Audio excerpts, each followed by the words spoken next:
Yeah, we know I am, you know he is. Let's get ourselves into the game. The game's begun. Monkey Freedom Fighters versus Four Clovers and a Leprechaun has begun. And Andy, as Shiva has requested, let her know what you think about the drafts. I actually agree with the couch in terms of their overview on the game. Like the laning phase for CL, I could see going extremely well for them.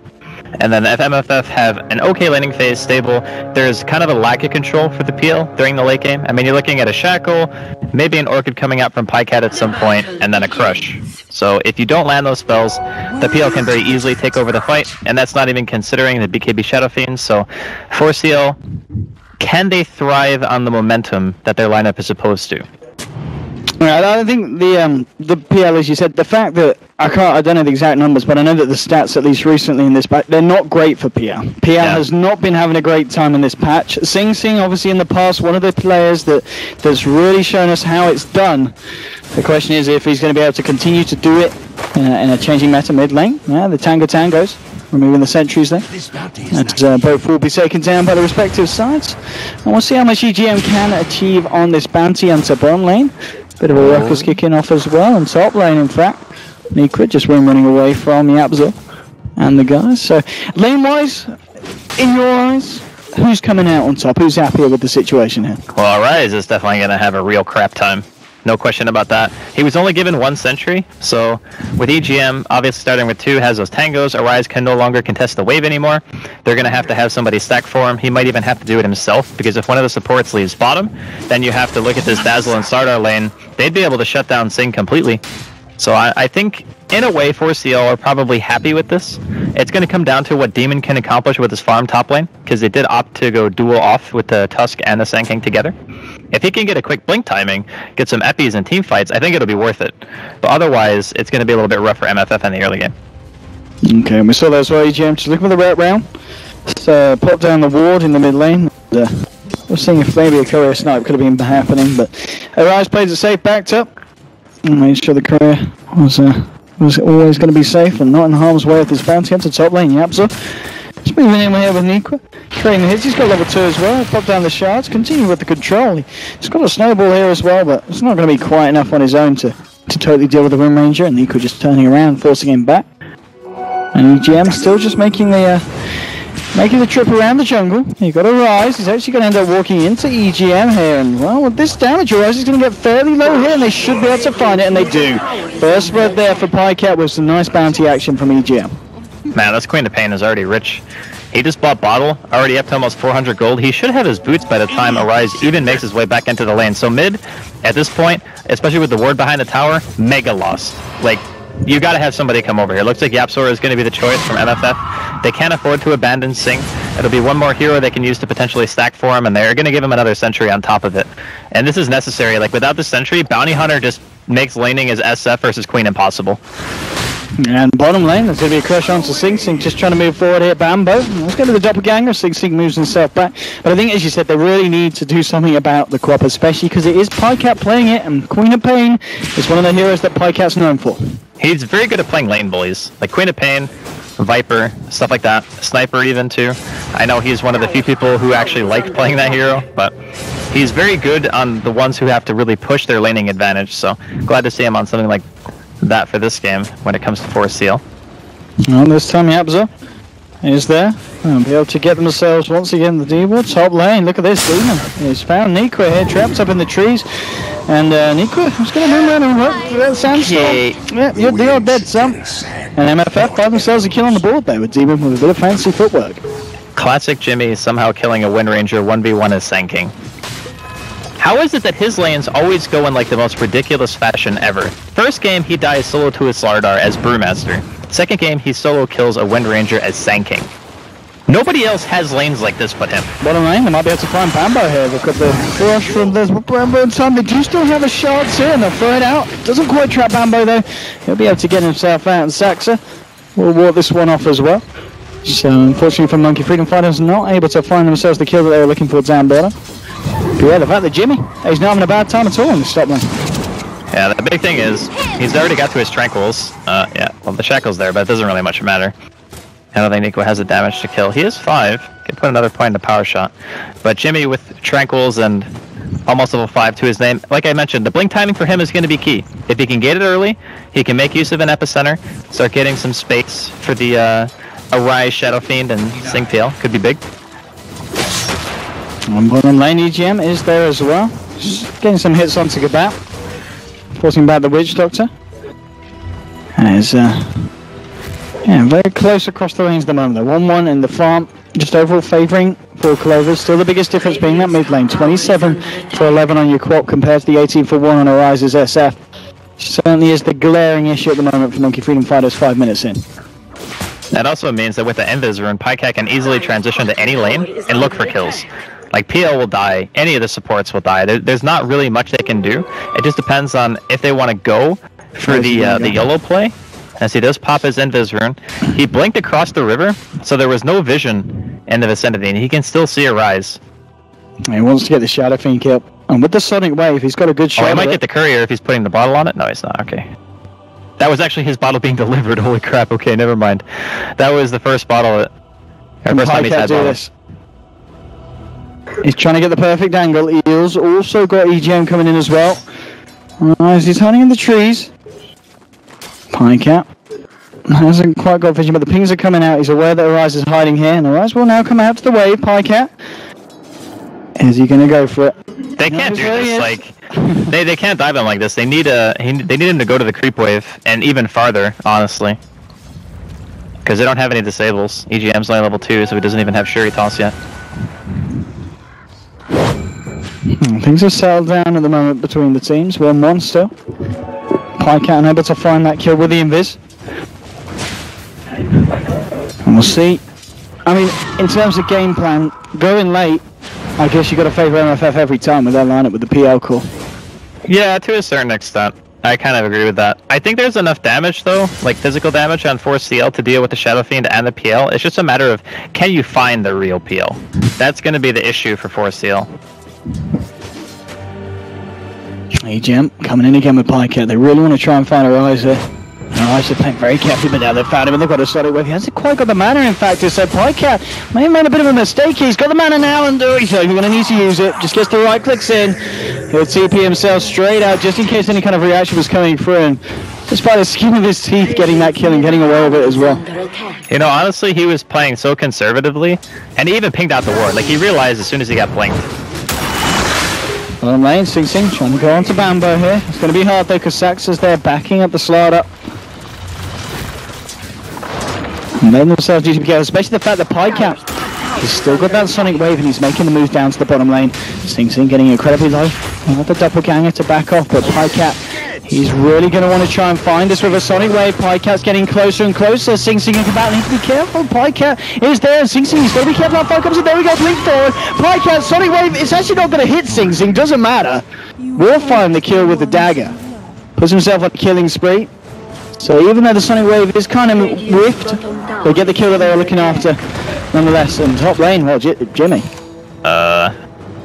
That was not an epic enter. It looks like a couple of ultimates were put on cooldown for unknown reasons.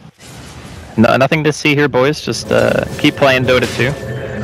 But I guess it's fortunate that Pycat didn't need his ulti to actually get that kill. It would have been really, really bad for 4CL if they didn't end up taking out the PL in that situation. However, early game still kind of even, all things considered. Just waiting for the Bounty Hunter to get his level 6. He is 4 at the 8-minute mark. And the Sand King is looking to be a bit under halfway to blink. He did opt to go for the Soul Ring after Tranks. Kind of a standard laning Sand King build, I suppose, if you want to call it that. EGM is going to spot out Arise. Just getting the intel, checking on the progress of the Shadow Fiend. There's a double damage as well on Pycat. He's still looking to farm around the mid lane. Slow pull across. He's going to connect onto Bambo. Sax is there with the heal. He's going to need to pop out a grave as well if he wants to save them. But the bounces with the cast gear causing some issues. He still gets the grave off, and Bambo looks like he'll be safe for the time being. Sing Sing trying to get himself in, see if he can find the vision for the Lance. He's going to double gang before breaking the trees, and there's your Lance.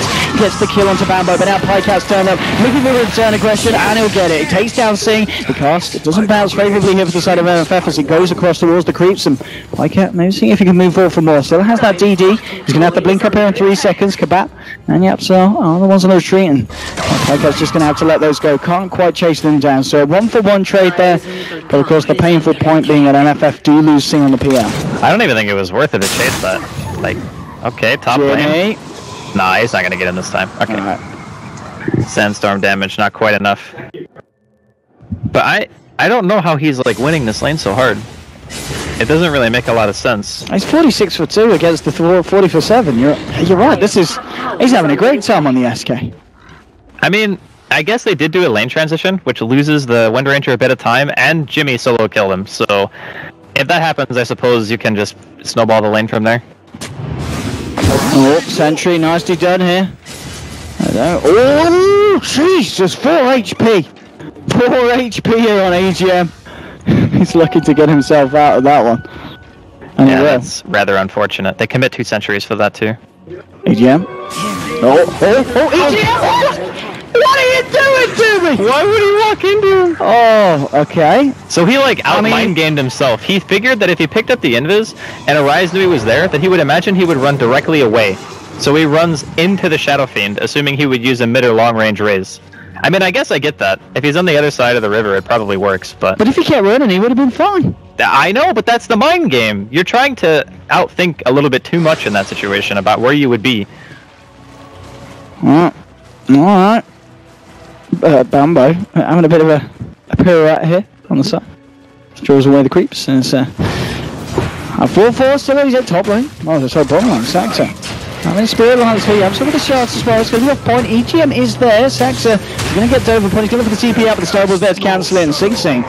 Take himself a kill on down mid lane. Pycat moved him with a Sonic Wave. Found himself a kill onto the Shadow Fiend. Demon moving forward with the Sandstorm. Gets Pycat. Rambo trying to get himself out at the same time. Sing Sing getting himself a double kill. Finished off EGM there as well on the Bounty Hunter. Rambo throws down the Amplify. And that is your Blink Dagger Gold now complete on Demon. As he is going to have that coming out to himself on the Sand King. He's going to be the one you're looking to on the side of MFF to make the plays. Like, A-Mother talks about playmaker heroes a lot. Sand King is definitely one of them.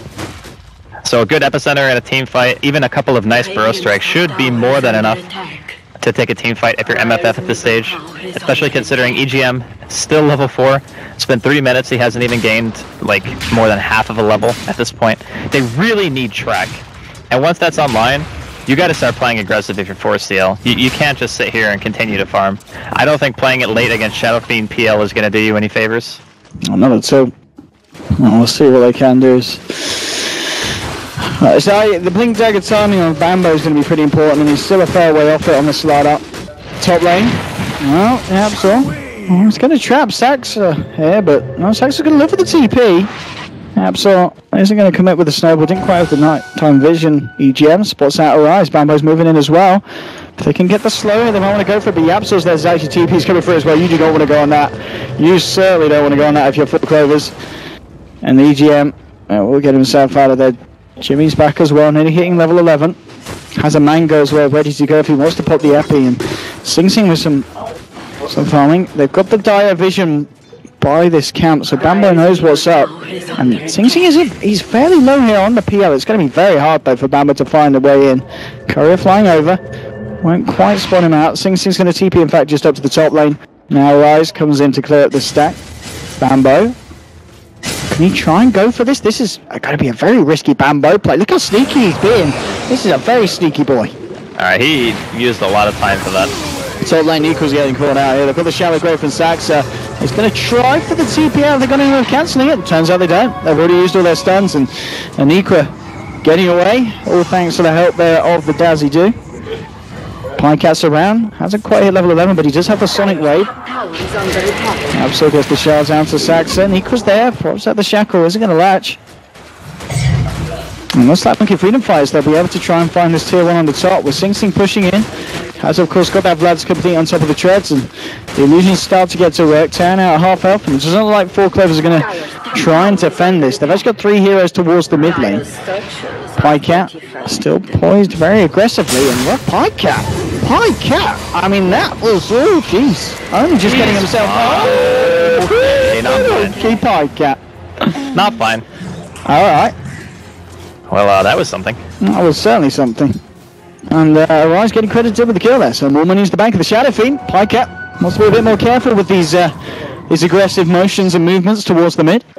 As he was just in a place that he did not really want to be in. Yeah, I mean, he had the vision in the area, so I kind of get why he was lingering around, but at the end of the day, you kind of have to assume that MFF have been playing on the defensive posturing for a while, so they're always going to be sticking together. At least another person should be there.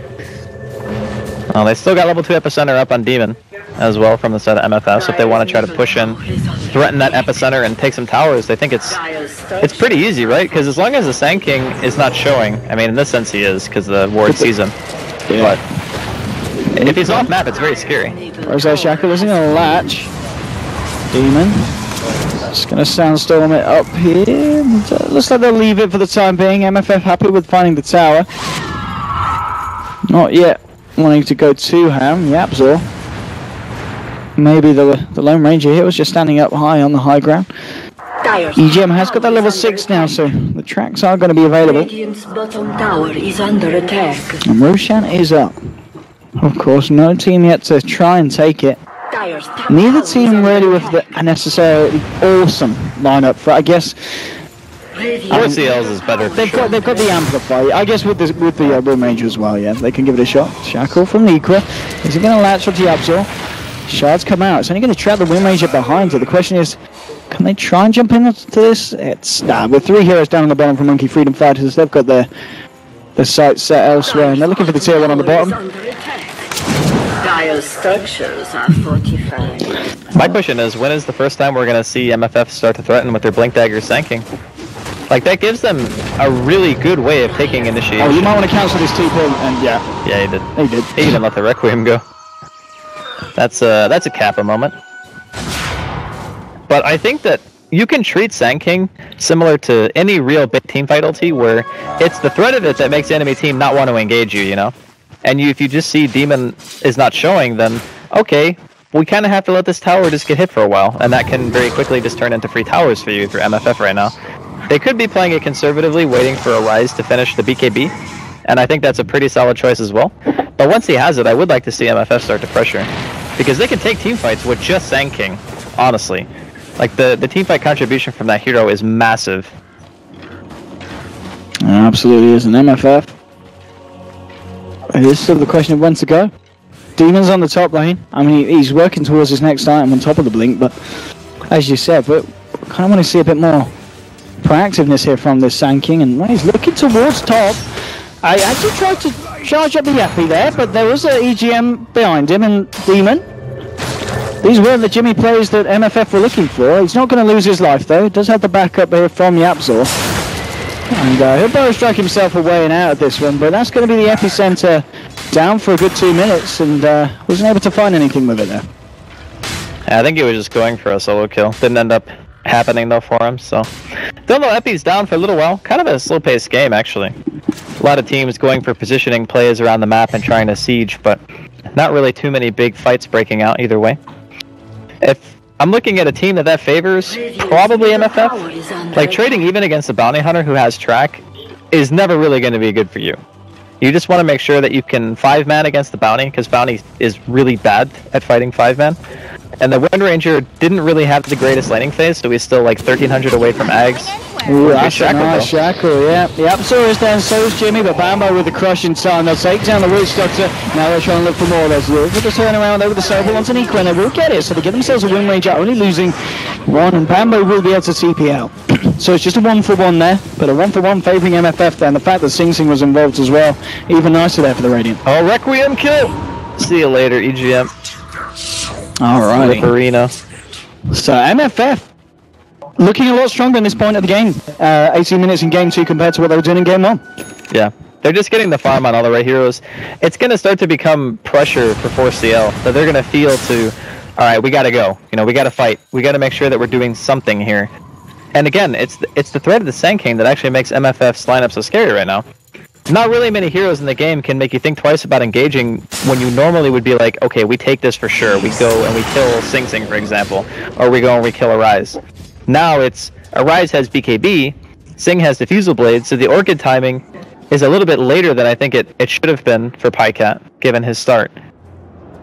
And like having a Diffusal Blade now means that you can't even solo kill him, which is supposed to be something that you're looking to the Queen of Pain and being like, alright, this causes some map pressure. We can play around this. Oh, Bambo. Radiant's bottom tower is under attack. He's going to be okay. Wings down, TP's away. Fortified. At this point, what is the play here from Four Clovers? I think they need to try to fight. Like, going late game against the PL, you have limited farms to control. That's the biggest concern. It's not that they lack damage, it's that they lack control. And once the PL army is out, and you see like a Requiem being channeled in a team fight, it becomes very hard to isolate that real PL and just kill it. Especially considering, again, the Wind Ranger did not have a very good game. Well, looks like it's going to be them going for Roshan here. We'll see if Four Clovers are able to do anything to contest it. They do have the Sonic Wave up. And there's a mech now on Tusk as well. They might just get it here. Well, there is no sigil, so killing Roshan without sigil, without any other form of minus armor than, I think, what, 1 or 2 points into Presence of the Dark Lord right now? Yeah, 1, so the minus armor is not real yet. I do think that they're content taking a fight, though. Like, with BKB on the SF, it's very hard to kill him. You gotta throw out an amp after BKB is cast, hopefully hit your Sonic Wave, and then get some follow-up physical damage. And that's completely barring the Phantom Lancer, the Blink Sand King. Taking a 5 versus 5 for 4CL's perspective, I think, is almost impossible. They're looking for more about the pick and push. They're looking to try to split up the map, try to buy themselves some time to where maybe Slardar can get his BKB or something. But for now, I really feel like 4CL are very much on the back foot. Again, Jimmy's just trying to get himself in position here at the bottom. Ready and waiting to see if 4CL coming out for the defense, but they're just going to have to let this tier 2 go. Tower has fallen. As you said earlier, just scared of the imminent threat every time of that epicenter coming in from the sidelines if 4CL go a little bit too ham on the defense. But it's hilarious because if you watch the game, there's only been one epi that we've even seen that actually got fully channeled. The other one got interrupted. It's true. And just knowing that it's up makes 4CL play this way. Just Jimmy being off map or even like farming jungle, whatever, doesn't matter where he is. If 4CL don't know where he is, they can't fight. And pings are coming out in the jungle. EGM just scouting it out. He's going to spot out Yapso and Kabap here on the back lines. The rest of the 4CL, they're just looking to pressure on the top lane, trying to find another tier 1. There's going to be a smoke up here, and fortunately for the side of MFF was done just as they passed by the bounty hunter, so that won't dispel it. They'll look towards the pit just to see if they can find Four Clovers. They've got this ward here, Nikwa. Maybe the one in trouble. Too. If Yapso can get the trap out with the shards and Always out of mana. Okay, Nikwa. This is real bad. And here we go. Burrow strike onto EGM, the snowball across onto Nikwa, the throw out the cascade, the death ward as well to find the bounty hunter. They'll find one. Now they look for the second one. The weave comes out. Are they going to be able to save Nikwa? Doesn't look like they can in time. No, Wind Ranger's going to go down. Not enough that the Dazzle could do. A double kill for Kabap, and they're looking to move forward for more. Saxa gets taken down. 13 for 6 hit. As MFF looking to be quite a strong force, and of course the Four Clovers is just having trouble stopping. Bottom lane, Piker, they'll pop the Orchid here and blink forward. Now, but there's your epicenter. That's the kind of epicenters we're talking about. Jimmy with the turnaround, finding the kill on Piker and denying him the chance of finding the kill onto the Tusk. And that is why they're not going for 5-man. I mean, the amount of damage that he does at this stage in the game is crazy, considering Dazzle is that hero that you look to and you can save somebody with a Grave, right? And you have a Shadow Wave too, which is kind of nice. But just the sheer amount of damage that he does in an AoE offsets the fact that you have Grave, because you can only pick one person to save. And if the Burrow hits like 2 or 3, and the Epi and the Requiem damage comes out as well from Arise, also hits 2 or 3. Oh, can they go for something flashy here? Bambo, he is Mr. Flash himself if he wants to try for it, and there we go! Jumps over the cliff with the bow strikes there from Jimmy. Bambo may have gone too ham, and he certainly has. They'll lose Bambo. They will still find Roshan though on the side of Radiant. Arise picks up the Aegis. Now they'll try and move in for more. EGM tracking them up. Arise seeing if he can close down on this gap. It's going to be the shards. I'm going to trap anyone out with them. EGM's going to be fine. Four Clovers maybe seeing if they can move in. Yapso's on the back of this retreat. Being pulled from Pike. I guess at the silence. Shackle's not going to latch, but it allows time to get the Sonic Wave in the mechs there though. Monkey Freedom Fighters. I'm going to lose Yapso for the time being. Nikwa looking for a power shot. He's going to get it. Power shot across from the low ground onto the Tusk. But a bit of a mess. And it did cost them the buyback, Four Clovers, of course. They want to try and find more. They want to try and find more. They've got a Shackle. They're not going to want to go too deep. And there is, of course, still that Aegis on Arise. So 24 minutes in, 15 for 7. It's a close one here, but it's definitely feeling like Monkey Freedom Fighters' game at the moment, with the fact that they have got a fairly stacked Shadow Fiend and an increasingly scary amount of farm on Sing Sing's PL. There's been no pressure applied to him really outside of just the laning phase itself. He's working his way towards Manta. Once he has that, it is already extremely difficult to fight into just the PL. And Piecat, no. Okay, see ya. Arise with the Requiem. That is a really nice combo, and I enjoy the fact that Arise goes this Blink build so often. Anytime he has an opening for another hero on his team to set up a stun into a Requiem play, that kind of solo kill potential, I think, is something that people often underutilize, because SF is usually ran as a mech fire. Oh, Jimmy! AGM, he's got the shallow grave. He's gonna have some time here, but I think he might still go down. The Illusion's chasing him away. Could they quick in the front touch? No, EGM's gonna be able to live here. They're trying for the turnaround. Equal with a focus fire to about. Else will be thrown up to the high ground. Sing Sing will be able to find a tier 2 here with the help of his Gak. Top lane, you got Bambo trying to look for a split and look for the tier 2 here on the top. Is he going to find it now? He's going to TP back. He needs to defend this as MFF are ready to go to the high ground. They're looking for the tier 3. Bambo moving forward. He's going to jump into... Oh, Arise with those reactions. Blinks out the way.